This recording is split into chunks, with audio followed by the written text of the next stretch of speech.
ಎಲ್ರಿಗೂ ನಮಸ್ಕಾರ. ಈ ವಿಡಿಯೋಗೆ ಸ್ವಾಗತ. ಈ ವಿಡಿಯೋದಲ್ಲಿ ನಾವು ವ್ಯಾವಹಾರಿಕ ಪತ್ರವನ್ನು ಹೇಗೆ ಬರೆಯೋದು ಅಂತ ನೋಡೋಣ ಬನ್ನಿ. ನೀವೇನಾದರೂ ಮೊದಲನೇ ಬಾರಿ ನನ್ನ ಚಾನಲ್ನ ನೋಡ್ತಾ ಇದ್ದರೆ ಸಬ್ಸ್ಕ್ರೈಬ್ ಮಾಡ್ಕೊಳ್ಳಿ. ವಿಡಿಯೋನ ಕಂಟಿನ್ಯೂ ಮಾಡೋಣ. ವ್ಯಾವಹಾರಿಕ ಪತ್ರ ನೀವು ಬರೀಬೇಕಾದ್ರೆ ಫಸ್ಟು ನಿಮ್ಗೆ ಗೊತ್ತಿರಬೇಕು ಯಾವ ರೀತಿಯಾಗಿ ಫಾರ್ಮ್ಯಾಟ್. ಸೊ ಫಾರ್ಮ್ಯಾಟ್ ನೋಡಿ ಈ ರೀತಿಯಾಗಿ ಇರಬೇಕು. ನೀವು ಒಂದು ಲೆಟರ್ನ ಬರೆದಿದ್ದೀರ ಅಂದರೆ ಫಾರ್ಮ್ಯಾಟ್ ನೋಡಿದ ತಕ್ಷಣವೇ ಅವ್ರಿಗೆ ಒಂದು ಅಟ್ರ್ಯಾಕ್ಟ್ ಆಗಬೇಕು. First impression is best impression ಅಂತಾರಲ್ವ, ನಿಮ್ಮ ಒಂದು ಫಾರ್ಮ್ಯಾಟ್ ನೋಡಿದ ತಕ್ಷಣವೇ ಇದಕ್ಕೆ ಔಟ್ ಆಫ್ ಮಾರ್ಕ್ಸ್ ಕೊಡಬೇಕು ಅನ್ನೋ ಥರ ಇರಬೇಕು ನಿಮ್ಮ ಒಂದು ಫಾರ್ಮ್ಯಾಟ್. ಈಗ ಕೆಲವೊಬ್ರಿಗೆ ಹ್ಯಾಂಡ್ ರೈಟಿಂಗ್ ಚೆನ್ನಾಗಿರುತ್ತೆ, ಕೆಲವೊಬ್ರಿಗೆ ಹ್ಯಾಂಡ್ ರೈಟಿಂಗ್ ಚೆನ್ನಾಗಿರಲ್ಲ, ಬಟ್ ಇಟ್ಸ್ ಓಕೆ. ಬಟ್ ನೀವು ಬರೆಯೋದನ್ನೇ ಅಂದರೆ ಏನು ನೀವು ಬರೀತೀರಲ್ವ ಲೆಟರ್ ಫಾರ್ಮ್ಯಾಟ್ನ ಪ್ರಾಪರಾಗಿ ಯಾವುದೇ ಮಿಸ್ಟೇಕ್ಸ್ ಇಲ್ಲದೆ ಬರೀರಿ.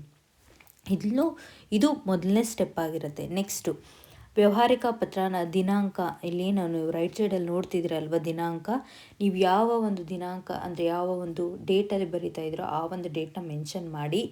ಇನ್ ಕೇಸ್ ನೀವೇನಾದರೂ ಲೆಟರ್ ರೈಟಿಂಗಲ್ಲಿ ಆಲ್ಮೋಸ್ಟ್ ಕೊಡೋದಿಲ್ಲ, ಸೊ ನೀವು ಯಾವತ್ತು ಬರಿತಾ ಇದ್ದೀರೋ ಆವತ್ತಿನ ಒಂದು ದಿನಾಂಕನ ಮೆನ್ಷನ್ ಮಾಡಬೇಕು. ಸ್ಥಳ, ಮತ್ತು ಇಲ್ಲಿ ಸ್ಥಳನ ನಾನು ತೋರಿಸ್ತಾ ಇಲ್ಲ, ನೀವು ಬರೀಲೇಬೇಕು. ದಿನಾಂಕ ನಂತರ ಏನು ಮಾಡಬೇಕು, ಸ್ಥಳನ ಮೆನ್ಷನ್ ಮಾಡಬೇಕಾಗುತ್ತೆ.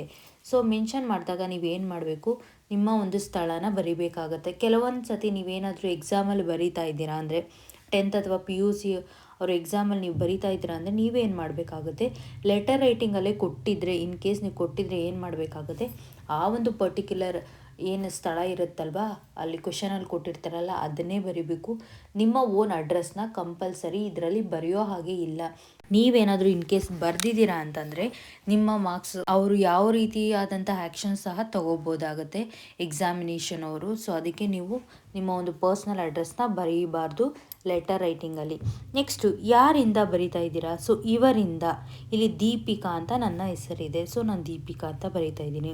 ಕೆಂಗೇರಿ ಉಪನಗರ ಬೆಂಗಳೂರು. ಸೊ ಇಲ್ಲಿ ನಿಮ್ಮ ಒಂದು ಫುಲ್ ಅಡ್ರೆಸ್ಸನ್ನು ನೀವು ಬರಿಬೇಕಾಗುತ್ತೆ. ನೆಕ್ಸ್ಟು ಇಲ್ಲೂ ಅಷ್ಟೇ ಅಡ್ರೆಸ್ಸು ಏನು ಮಾಡಿರ್ತಾರೆ ಕ್ವಶನಲ್ಲಿ ಕೊಟ್ಟಿದ್ರೆ ಕ್ವಶನಲ್ಲೇ ಬರೀಬೇಕಾಗತ್ತೆ. ಇನ್ ಕೇಸ್ ನೀವೇನಾದರೂ ಬೇರೆ ಯಾವುದಾದ್ರೂ ಒಂದು ಅಪ್ಲಿಕೇಶನ್ ಆಗ್ತಾ ಇದ್ದೀರಾ ಅಂದರೆ ಅದಕ್ಕೋಸ್ಕರ ಆದರೆ ನಿಮ್ಮ ಒಂದು ಓನ್ ಅಡ್ರೆಸ್ನ ಬರೀರಿ. ಇವರಿಗೆ ಯಾರಿಗೆ ಬರೀತಾ ಇರೋದು ನೀವು, ಅಧ್ಯಕ್ಷರು, ಯಾವ ಒಂದು ನಿಮ್ಮ ಒಂದು ಗ್ರಾಮ ಪಂಚಾಯತಿ ಅಧ್ಯಕ್ಷರಿಗೆ ಏನು ಮಾಡ್ತಾ ಇದ್ದೀರಾ ಅಂದರೆ ನೀವೊಂದು ಲೆಟರ್ನ ಬರಿತಾ ಇದ್ದೀರಾ.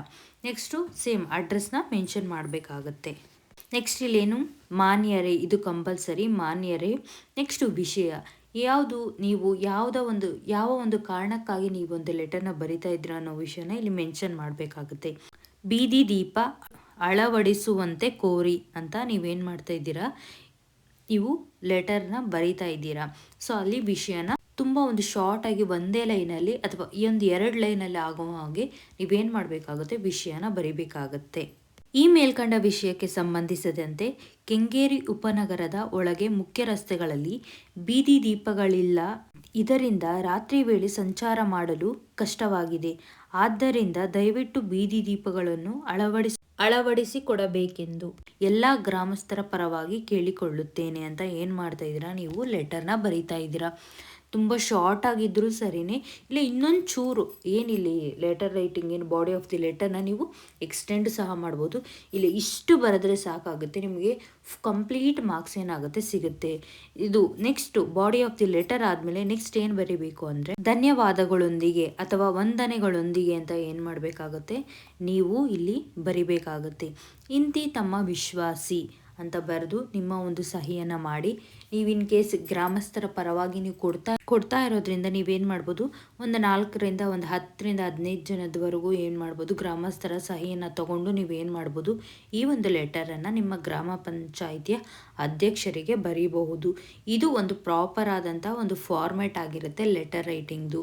ಫಾರ್ಮಲ್ ಲೆಟರ್ ಏನು ವ್ಯಾವಹಾರಿಕ ಪತ್ರನ ಈ ರೀತಿಯಾಗಿ ಬರೀಬೇಕಾಗುತ್ತೆ.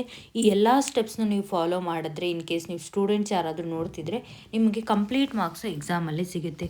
ಈ ವಿಡಿಯೋ ಇಷ್ಟ ಆದರೆ ಲೈಕ್ ಮಾಡಿ. ಮತ್ತಷ್ಟು ಇದೇ ರೀತಿಯಾದಂಥ ವಿಡಿಯೋಗಳಿಗಾಗಿ ನನ್ನ ಚಾನಲ್ನ ಸಬ್ಸ್ಕ್ರೈಬ್ ಮಾಡ್ಕೊಳ್ಳಿ. Thank you.